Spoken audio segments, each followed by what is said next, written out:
Good afternoon from Bali, everyone. It's Cindy from Men from HeartHealthBrainHealth.com, encouraging healthy grieving and mindful actions. Today, I thought I would share with you an idea of something that many people have heard, and that's the title of this video.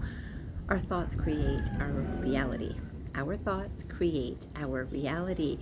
And many people have heard these words, and some believe. Some definitely don't believe. It's like, oh no, my circumstances create my reality. The financial condition that I'm in creates my reality. The people I know creates my reality.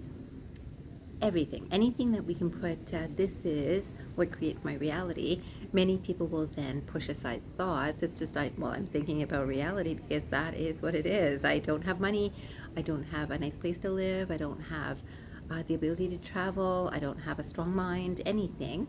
And so this whole idea of our thoughts create our reality. And so I thought I'd read this quotation by, this is a spiritual being that was actually speaking through a woman named Jane Roberts. And this information, I believe, is shared through so many, whether I say psychologists, psychotherapists, sages of the ages, and definitely religions and spirituality traditions. I wanted to share this quotation. It says, "You create your own reality according to your beliefs and expectations. Therefore, you should examine these carefully. If you do not like your current reality, you must examine your thoughts, for they are reproducing themselves faithfully in your experience." Reproducing themselves faithfully in your experience. So we can imagine if something has happened that is not so good in our lives, we have a tendency, the mind, I'll say, has a tendency to play it again and again and again, replay it. So even though the experience has happened, it could have happened yesterday, it could have happened today, it could have happened 20 years ago, but the mind will have a tendency of, I don't want to forget this, I don't want to forget this happened, we'll look at all sorts of different angles, the mind will, our thoughts will, and then every angle we look at, it's creating our reality. And so most often the things that are not so good will then lead to emotions of hurt, frustration, anger, worry, fear. All of those emotions will come up from an experience that we then replay again and again in our minds. Now something really good can happen and we can replay that in our minds, and the mind will often choose less time to replay those events. And this is just because the mind is very protective of, I have to keep this place safe. So this being the mind, wants to be safe, so it's always looking for trouble. It's looking for what's not right, who can I avoid, what can I avoid to keep this space safe. And so the mind will constantly think about the things that are not so easy, or the experiences that are not easy, the emotions that are not so easy, and that doesn't provide strength. So again, the amount of times we think about those things are creating our reality. Every time we think or revisit those things with not such an easy energy, with frustration, with sadness, with grief, with anger, with any emotion, worry, even if we are worried about a true situation, a parent is not well, and people worry, and any loved one, by the way, any loved one is not well, and we will worry. We have a tendency, the mind has a tendency to worry and worry and worry, and every bit of worry that is thought about, we help to recreate that experience for the person we're even worried about. So I wanted to make sure I started with that. And again, as I mentioned, I wanted to talk a little bit about education. Do we teach this in education? I don't believe it's an area we focus on at all. Even when we think of psychology courses, I don't believe this is an area that is discussed very much. And yes, some families might already know of these sorts of ideas, but I don't know how much people are practicing this regularly too.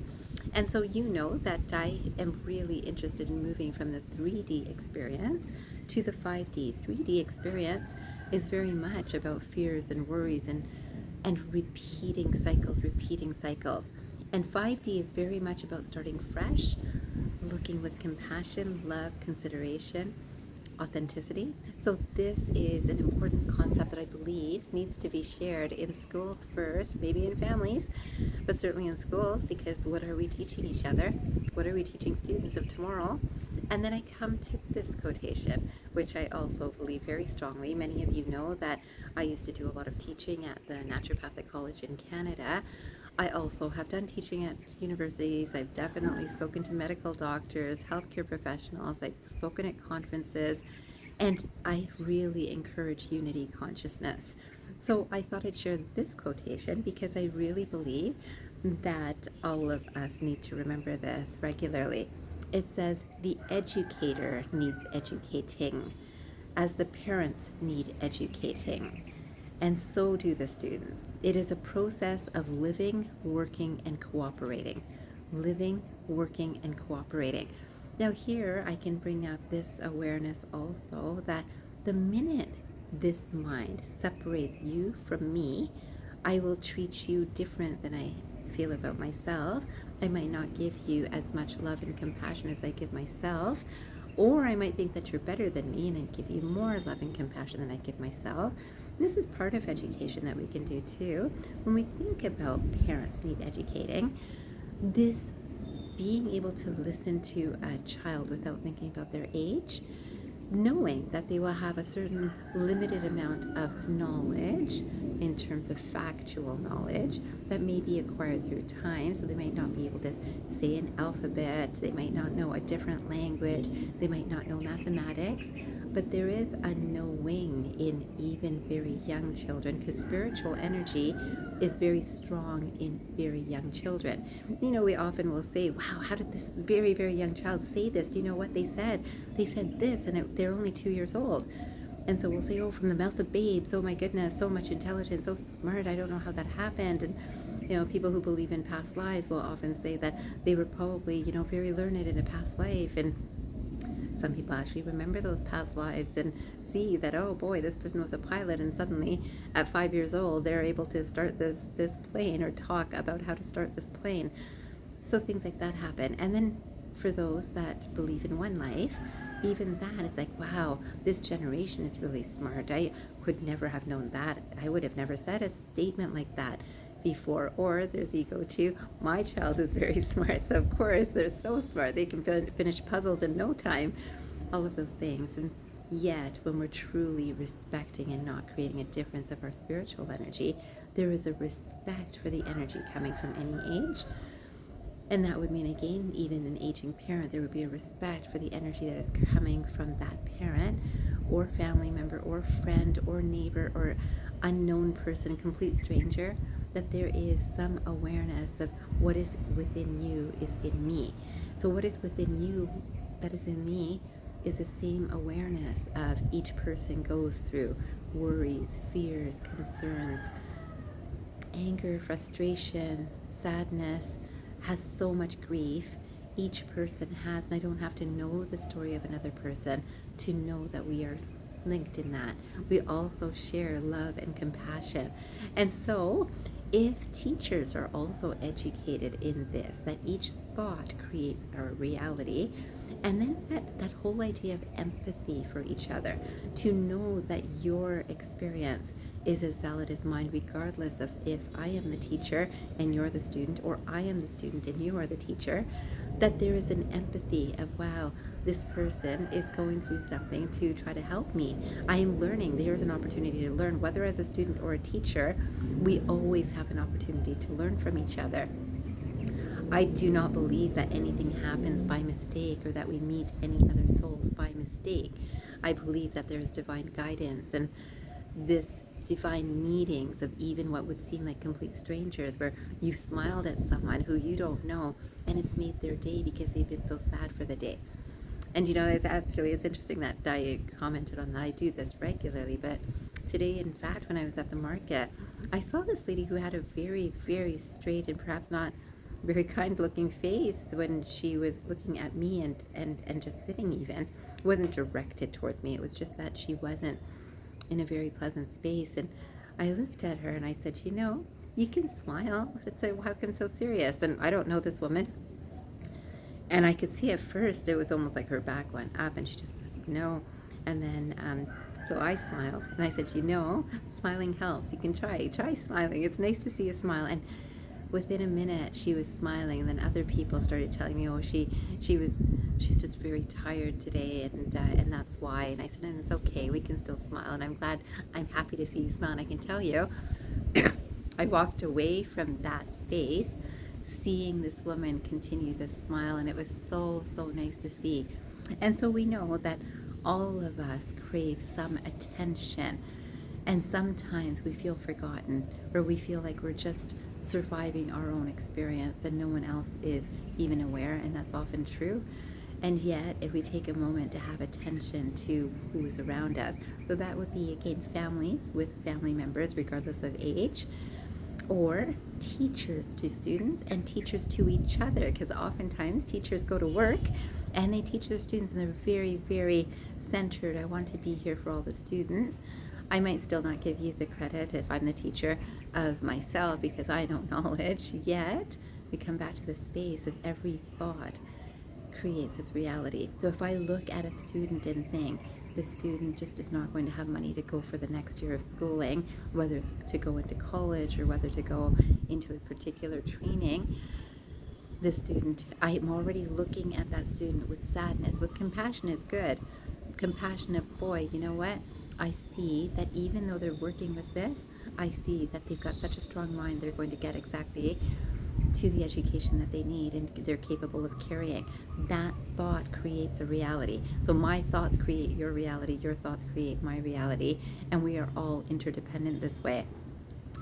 So then when we have the, I'm going to say, humility of recognizing that when we talk about living, working, and cooperating, as this quotation said, this living, working, and cooperating, aren't we talking about collaboration a lot in society? And this is between countries. We can say that, some schools will go to other countries to have the experience in another country, and this has happened for so many years.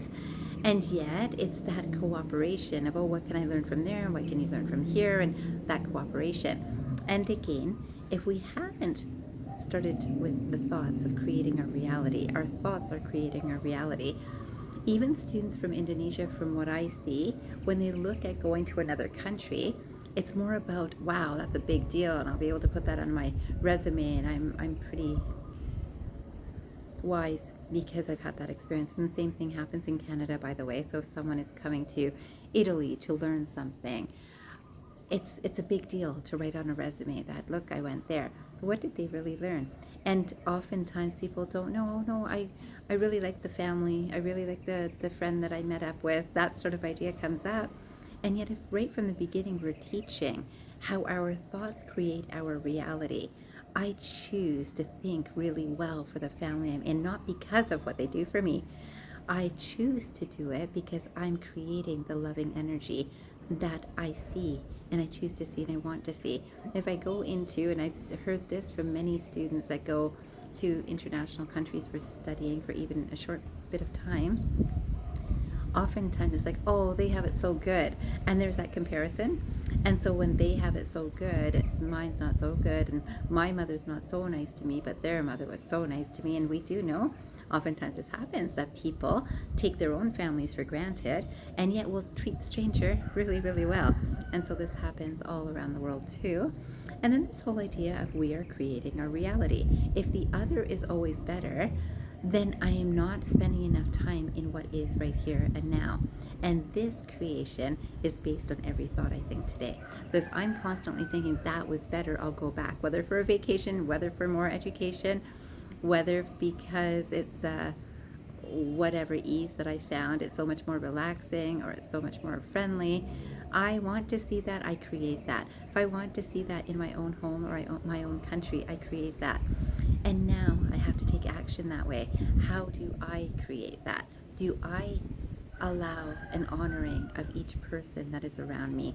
Do I allow a respect? Do I create that? So it's not only to allow it, it's do I create it as it comes from me? Do I create a welcoming space for who is in my space. That is my responsibility. That's the action I take.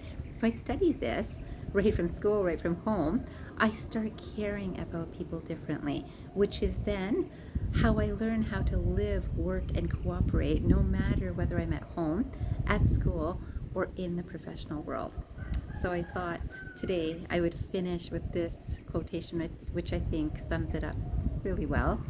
It says, right education encourages thoughtfulness and consideration of others, or for others, I should say, without enticements or threats.